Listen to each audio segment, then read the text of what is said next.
A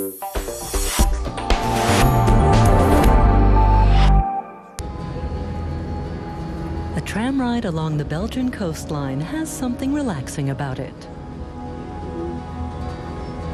With sand dunes on the one side and the sea on the other, it's hard not to get into the holiday mood.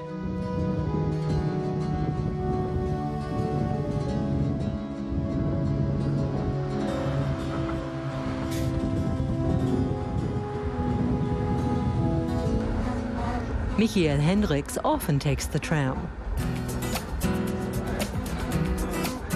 He enjoys meeting people and chatting to them. Hendricks is a photographer, and the tram with its passengers is one of his favorite motifs.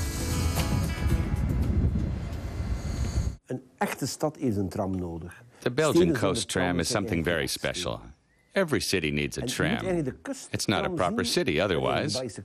The Belgian coastline is basically like one long drawn-out town, and the tram line is like the backbone that holds it together. Daar is die tram de ruggengraat van eigenlijk. Een echte stadstram is het eigenlijk. The town of Diep Hanne is the tram's western terminus, and it's where Michael Hendricks grew up. From here, the tram travels every day to the town of Knokke, 70 kilometers away. The track mostly passes through built-up areas, but there are also beautiful stretches directly on the seafront. The tram line dates back to 1885.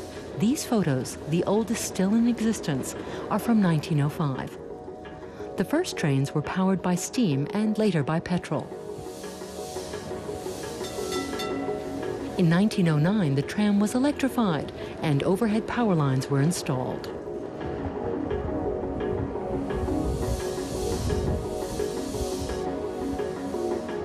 For the 125th anniversary, the old tram cars have been brought out of retirement. Bart Peters has been driving trams for 18 years. This one dates back to the year 1930. Just a dozen of these historic cars are still in working order. All of them will be put into operation for the anniversary. This tram line is a passion. Either you have that passion or you don't.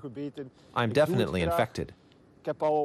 I've often been asked if I'd like to do other jobs, be a ticket inspector, for example.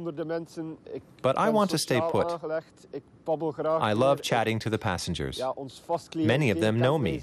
It's a lot of fun. It takes a lot of physical effort to hook up the tram to the power lines. But once that's done, the journey can begin. Bart Peters' father was also a tram driver. His son just couldn't imagine life without the tram line. It's become part of his life. Michael Hendricks feels the same. He's been a regular passenger all his life. But just last year, he decided to use the tram in his work. I love to watch people, and the tram is ideal for that. You get very different kinds of passengers depending on the time of day. In the morning, you get the commuters, and sometimes quite poor people. Around midday, you get the grandmothers taking their grandchildren to the beach.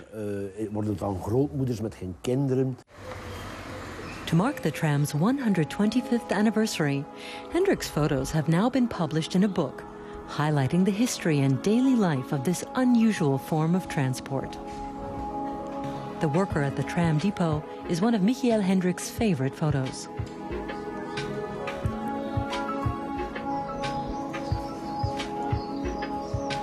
He's particularly fascinated by one woman who always brings her dog on the tram. She also uses the tram every day to go walking along the coast. It's really quite surprising. You get people from all walks of life using the tram. Over 12 million passengers use the line each year. Many tourists come here especially for the tram. Something different, something with a lot of history. Most trams in Europe are unique to their own towns or cities. They're very different. I used to live in Blackpool in England. We still have our own trams there, and they are very old, so it's nice to come and see what other people are doing as well. I got rid of my car 2 years ago, and now I always use the tram.